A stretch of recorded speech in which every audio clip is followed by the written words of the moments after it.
विधि। Question number first में कहा है निम्नलिखित में से कौन सा शिक्षण की आगमन विधि का लाभ नहीं है। इसमें कहा है कि कौन से जो शिक्षण की आगमन विधि का जो लाभ नहीं है वो आपको बताना है। ऑप्शन ए में कहा है ये विधि शिक्षण की एक मनोवैज्ञानिक विधि है, तो ये बिल्कुल सही बोला गया है।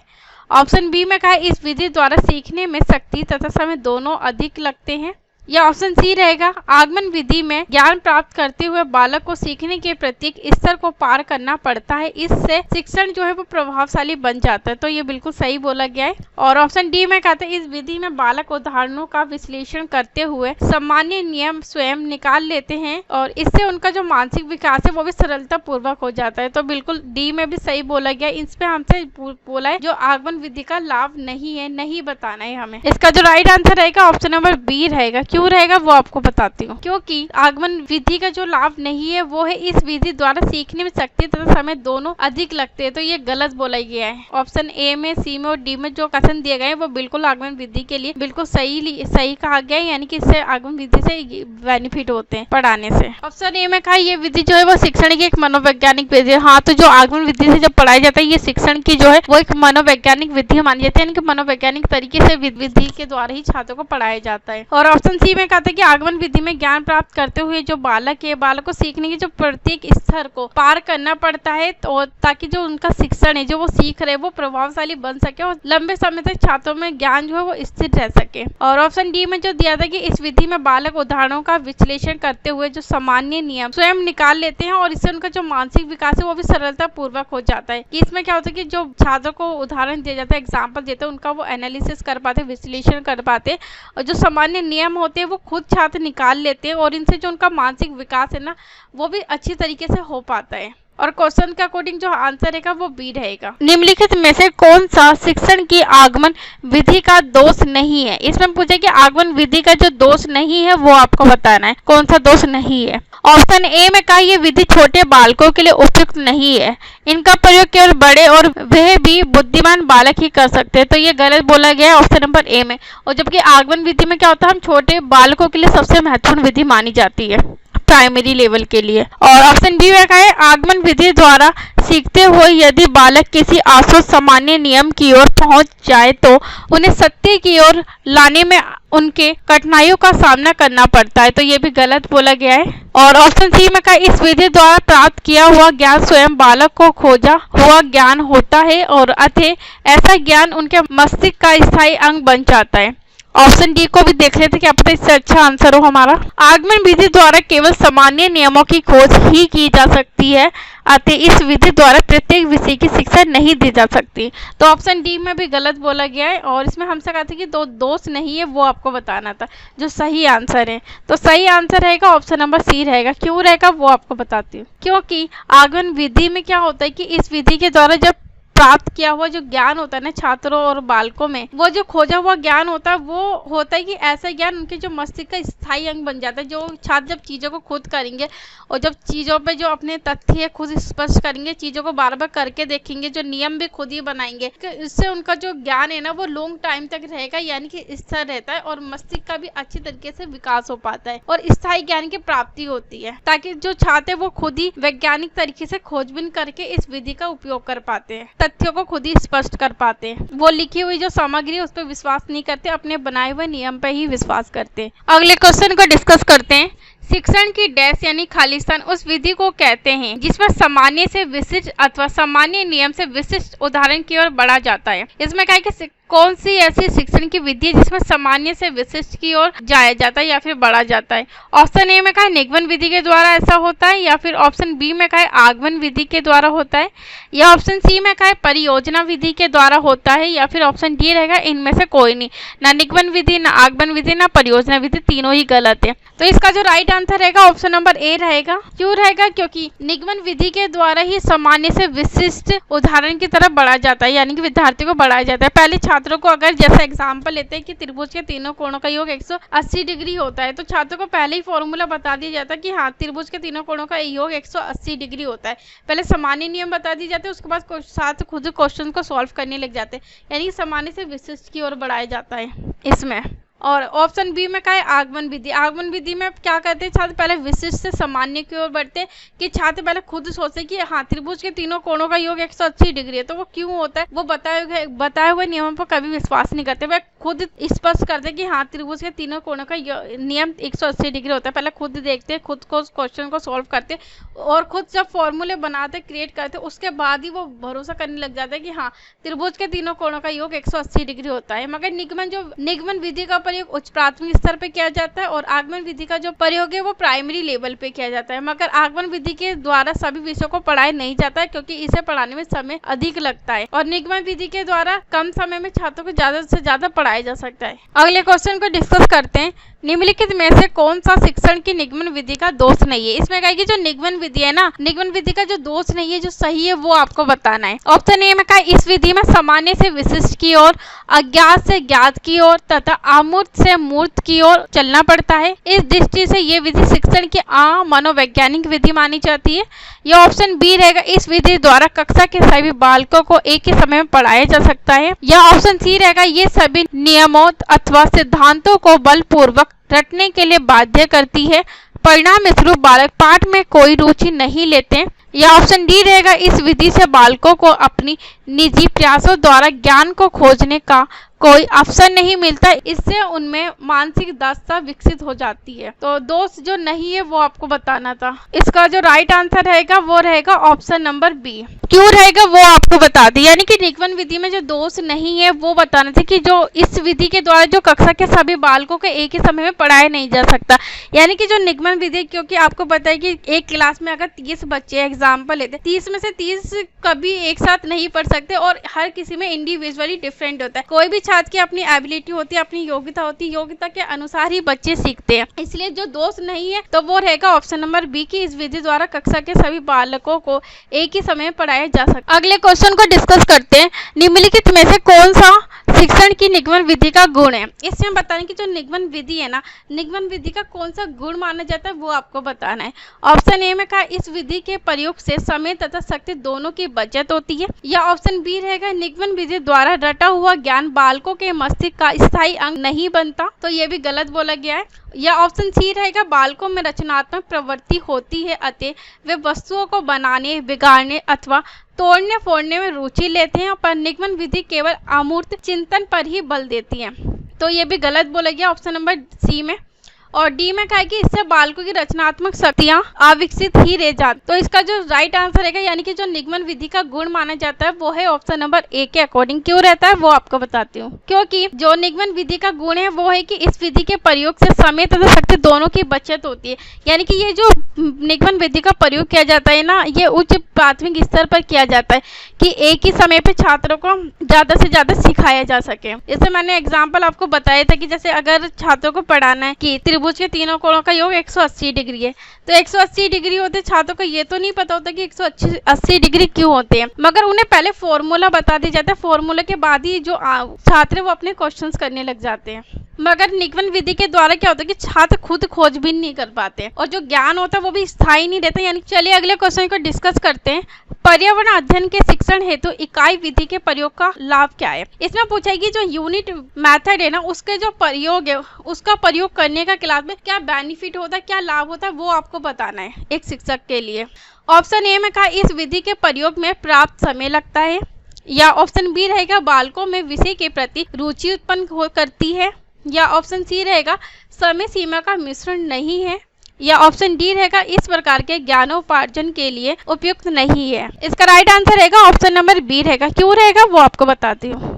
क्योंकि पर्यावरण अध्ययन के शिक्षण के लिए जो इकाई विधि का प्रयोग किया जाता है एक अध्यापक के द्वारा क्लास में, वो किया जाता है कि बालकों में विषय के प्रति रुचि उत्पन्न करती है, इसलिए उनको इकाई विधि के द्वारा पढ़ाया जाता है ताकि छात्रों को पढ़ाने से पहले उनमें इंटरेस्ट डेवलप करना जरूरी होता है। अगर उनमें इंटरेस्ट डेवलप हुआ तभी तो वो विषय के प्रति चीजों को समझेंगे और सोचेंगे। चलिए अगले क्वेश्चन को डिस्कस करते हैं। निम्नलिखित में से कौन सा दत्त कार्य का विशिष्ट उद्देश्य नहीं है। इसमें पूछा कि जो दत्त कार्य का जो विशिष्ट उद्देश्य नहीं नहीं है, नहीं बताना हमें ऑप्शन में से देख के। एक चीज़ और आप याद रखें, जब भी आप क्वेश्चन सॉल्व करें तो सॉल्व करने में कि कब वो नहीं पूछता है, हाँ पूछता है, सही बोलता है, सार्वत्रिक पूछता है, उचित पूछता है, तो इसको आप जरूर हाईलाइट करें, क्योंकि कभी क्या होता है कि हमें आते हुए भी हम आंसर को ना नहीं और हाँ को नहीं देखते, हम गलत ही टिक करके आ जाते हैं, तो हमें इसको हाईलाइट करना है। तो पहले क्वेश्चन ये 4 ऑप्शन दिए हुए, 4 कथन, इसे देखते हैं। ऑप्शन ए में कहा विद्यार्थियों को अभिप्रेरणा देना तथा उन्हें सीखने की क्रियाओं की ओर उन्मुख करना। या ऑप्शन बी रहेगा विद्यार्थियों को उलझाए रखना ताकि वे शिक्षक को परेशान ना करें। तो ऑप्शन सी को भी देख लेते, क्या पता इससे अच्छा आंसर हो हमारा। निश्चित सीखने के अभ्यास तथा क्रियाओं को देना, तो ये भी सही बोला गया है। और ऑप्शन डी में कहा है अध्ययन तथा दूसरी सीखने की क्रियाओं के लिए निर्देश देना, तो डी में भी कहा है, डी में भी सही बोला और ए में भी सही बोला है। तो हमसे नहीं पूछा, तो जो नहीं पूछा गया था वो रहेगा ऑप्शन नंबर बी। क्यों रहेगा? क्योंकि जो दत्त कार्य का जो उद्देश्य नहीं होता वो होता है कि विद्यार्थी को उलझाए रखना ताकि वे शिक्षक को परेशान करना, तो ये गलत बोला गया इस कथन। तो टीचर को कभी भी नहीं करना चाहिए कि अगर वो कोई भी चीज पढ़ा रही है क्लास में तो छात्र क्या करे कि वो उसी में परेशान रहे और शिक्षक को बार बार परेशान करके पूछे। तो छात्र पहले शिक्षक को क्या करना चाहिए, पहले उनका डाउट क्लियर करना चाहिए, उसके बाद ही अगली टॉपिक को पढ़ाना चाहिए। अगले क्वेश्चन को डिस्कस करते हैं। निम्नलिखित में से कौन सा शिक्षण की निगमन विधि का गुण नहीं है? इसमें कहा है कि जो निगमन विधि का गुण नहीं है ना, नहीं बताना है आपको। ऑप्शन ए में कहा यह विधि प्रत्येक विषय को पढ़ाने के लिए उपयुक्त है, तो ये भी गलत बोला गया है, सारी विधि के द्वारा निगमन विधि से नहीं पढ़ाया जा सकता। ऑप्शन बी में कहा यह विधि छोटे बालकों के लिए अत्यंत लाभदायक है, इसके प्रयोग द्वारा बालक ज्ञान का प्रयोग करना सरलता पूर्वक सीख जाते हैं। या ऑप्शन सी रहेगा निगमन विधि में बालकों को शिक्षक द्वारा बनाया हुआ नियम अथवा दिया हुआ ज्ञान हर हालत में स्वीकार करना पड़ता है। या ऑप्शन डी रहेगा निगमन विधि द्वारा बालक शुद्ध नियमों की जानकारी प्राप्त करते हैं और उन्हें अशुद्ध नियमों को जानने का कोई अवसर नहीं मिलता।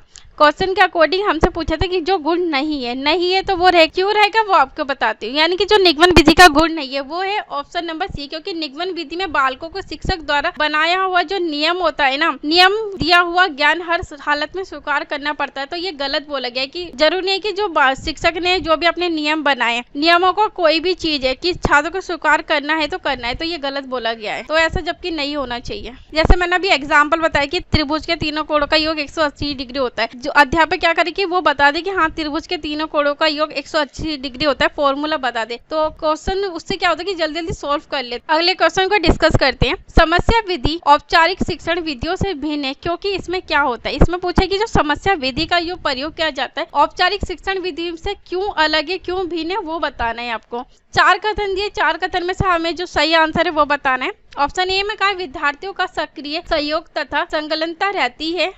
या ऑप्शन बी रहेगा विद्यार्थियों का सक्रिय सहयोग तथा संलग्नता नहीं रहती। या ऑप्शन सी रहेगा विद्यार्थियों को समस्या में उलझाकर रखा जा सकता है। या ऑप्शन डी रहेगा उपरोक्त में से कोई नहीं, ना ही ए रहेगा, बी रहेगा, ना सी रहेगा। इसका राइट आंसर रहेगा ऑप्शन नंबर ए, क्योंकि जो समस्या विधि की जो औपचारिक शिक्षण विधि जो अलग रहती है वो होती है विद्यार्थियों का सक्रिय सहयोग तथा संलग्नता रहती है। यानी कि इसमें क्या होती है ज्यादा से ज्यादा छात्र है ना पार्टिसिपेट करे क्लास में और अपना जो सहयोग है ना वो सक्रिय रहे, यानी कि हमेशा एक्टिव रहे चीजों के प्रति, तभी जो शिक्षण अधिगम प्रक्रिया है वो सरल और सुगम बन सकती है। चलिए अगले क्वेश्चन को डिस्कस करते हैं। पर्यावरण अध्ययन के शिक्षक के पद के लिए 4 प्रत्याशियों को वन काटने के परिणाम पर एक पाठ योजना बनाने के लिए कहा गया है। तो निम्नलिखित में से कौन सी जो पाठ योजना है जो वैज्ञानिक उपागम प्रदर्शित करती है वो आपको बताना है। ऑप्शन ए में कहा कि इस संपत्तियों को समझाने हेतु अनेक प्रकार के उदाहरण प्रस्तुत करती है। या ऑप्शन बी रहेगा ऐसे क्रियाकलाप सम्मिलित करती है जिन्हें बच्चे समूह में कर सके और पावर पॉइंट प्रस्तुति करके निष्कर्ष निकाल सके, यानी कंक्लूजन निकाल सके। या ऑप्शन सी रहेगा प्रत्येक विद्यार्थियों को समझाने के लिए ICT के प्रयोग की बात करती है। या ऑप्शन डी रहेगा वन काटने के परिणामों को विस्तार से समझाती है। इसका राइट आंसर रहेगा ऑप्शन नंबर बी रहेगा, क्योंकि इसमें पूछा था कि जब पर्यावरण अध्ययन के शिक्षक के पद के लिए आपको वन काटने के परिणाम को क्या करना है, पाठ योजना बनाई, यानी लेसन प्लान बनाना है। तो लेसन प्लान बनाने के लिए जो सबसे वैज्ञानिक विधि है, जो साइंटिफिक अप्रोचेस है वो आपको बताना था, वो है ऑप्शन नंबर बी के अकॉर्डिंग। क्यों? क्योंकि ऐसे जो क्रियाकलाप की वो सम्मिलित करती कि जिन्हें बच्चे जो है ना वो समूह में कर सके। क्यों? हमें जब भी कोई एक्टिविटी करने के वन काटने के परिणाम के बारे में आपको बताना है, तो हम उसमें क्या करेंगे, जब लेसन प्लान बनेंगे कि ऐसी एक्टिविटी को रखेंगे कि बच्चे जो है ना वे एक ग्रुप में कर सके, समूह में कर सके, क्योंकि जब समूह में बच्चे करते तो वो एक दूसरे से ना बेहतर तरीके से समझ पाते हैं। अगले क्वेश्चन को डिस्कस करते हैं। पर्यावरण अध्ययन के संदर्भ में कथन विधि का दोष है। इसमें पूछा कि जो पर्यावरण अध्ययन के लिए जो कथन विधि का जो दोष है ना, वो आपको बताना है कि जो गलत है। ऑप्शन ए में कहा है छात्र निष्क्रिय हो जाता है, यानी कि छात्र कोई रुचि नहीं रहता, या ऑप्शन बी रहेगा अध्यापक आलसी हो जाता है, या ऑप्शन सी रहेगा विषय वस्तु प्राप्त नहीं होती, या ऑप्शन डी रहेगा अतिरिक्त ज्ञान मिल जाता है। तो इसका राइट आंसर रहेगा ऑप्शन नंबर ए, क्योंकि पर्यावरण अध्ययन की जो कथन विधि का जब आप प्रयोग करते हैं अपने शिक्षण में, तो वो छात्र क्या होता है, निष्क्रिय हो जाता है। टीचर सेंटर मेथड है, क्योंकि जो सारी चीजें बताई जा रही है वो टीचर के द्वारा ही व्याख्या की जा रही है। और जबकि हमारी अब की जो एजुकेशन है वो है चाइल्ड सेंटर एजुकेशन, यानी कि जब भी हम कोई लेसन प्लान बनाए क्लास में टीचिंग मेथड का यूज करें, वो हमेशा चाइल्ड को देख के ही करे, उसी के अकॉर्डिंग ही अपना जो लेसन प्लान है, मेथड है, उसका प्रयोग करेंगे क्लास में। तो इसमें अगर वो आप कथन विधि का यूज करेंगे तो छात्र को इंटरेस्ट नहीं है, छात्र निष्क्रिय हो जाएगा। अगले क्वेश्चन को डिस्कस करते हैं। पर्यावरण अध्ययन के शिक्षक के रूप में चिड़ियाघर के भ्रमण का आयोजन करने का मुख्य उद्देश्य होना चाहिए। यानी कि आपको जो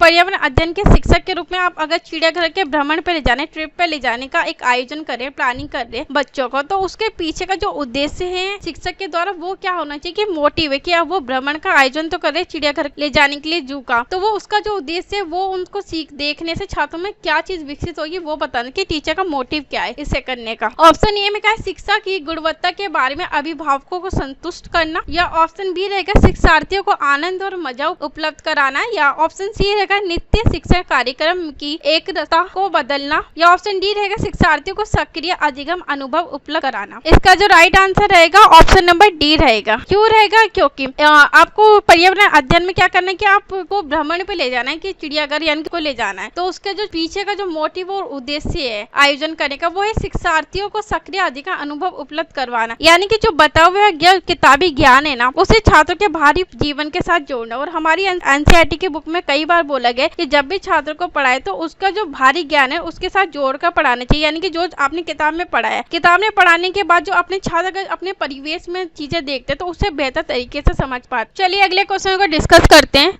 कविता पर्यावरण अध्ययन की कक्षा में गरीबी, निरक्षरता और वर्ग असमानता जैसे सामाजिक मुद्दों पर बल देना चाहती है। निम्नलिखित में से कौन सा अधिगम अनुभव इस उद्देश्य की प्राप्ति में अधिक प्रभावी होगा?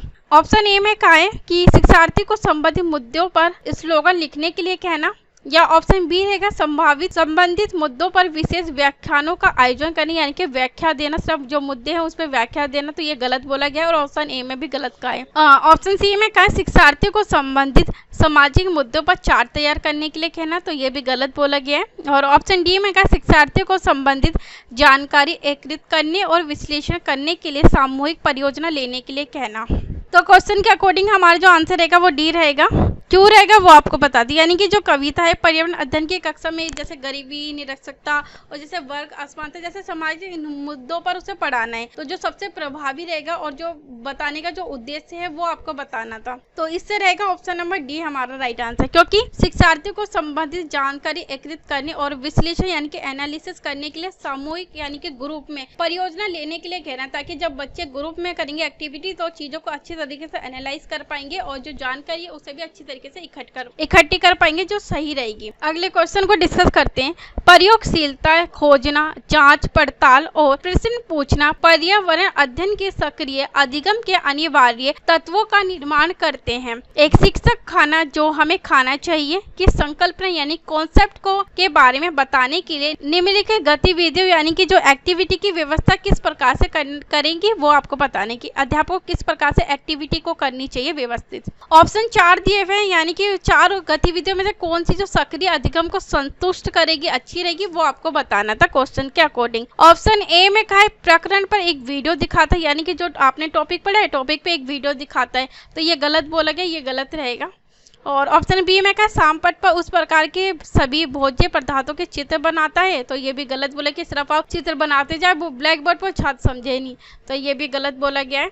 और ऑप्शन सी में कहा विभिन्न भोज्य पदार्थों के उदाहरण देता है, प्रत्येक में अनिवार्य तत्व बताता है, या ऑप्शन डी को भी देख लीजिए, क्या पता इससे अच्छा आंसर हो हमारा। शिक्षार्थियों से कहता है कि सभी संभावित स्रोतों से संबंधित जानकारी एकत्रित करें। इसका right answer option number D रहेगा, क्योंकि शिक्षार्थियों से कहता है कि सभी संभावित स्रोतों से संबंधित जानकारी एकत्रित करें। यानी कि जब आप प्रयोगशीलता से खोजना, जांच पड़ताल और प्रश्न पूछना है, और आपने जो अध्ययन की पर्यावरण अध्ययन के सक्रिय अधिगम को अनिवार्य जो तत्व का अगर आप निर्माण करेंगे एक शिक्षक के रूप में, जैसे हमें खाना चाहिए कि कॉन्सेप्ट को आपको विकसित करना है, अगर आपको मतलब आपको चैप्टर पढ़ाना है खाना, जो हमें खाना चाहिए कि संकल्पना के बारे में आपको बताना है, और जो सबसे अच्छी जो गतिविधि रहेगी जो सक्रिय अधिगम को संतुष्ट करेगी वो रहेगी ऑप्शन नंबर डी के अकॉर्डिंग। क्योंकि जब आप शिक्षार्थियों से छात्रों से कहेंगे कि जो इसके आधार पे इस गतिविधि से जानकारी खुद इकट्ठी करो ग्रुप में जाके, तो जब छात्र जब जानकारी को खुद इकट्ठी करेंगे, खुद चीजों को खोजेंगे, उनके बारे में पढ़ेंगे, तो वो बेहतर तरीके से समझ पाएंगे। यानी करके जब सीखेंगे तो जो उनका ज्ञान है वो लॉन्ग टाइम पीरियड तक रहेगा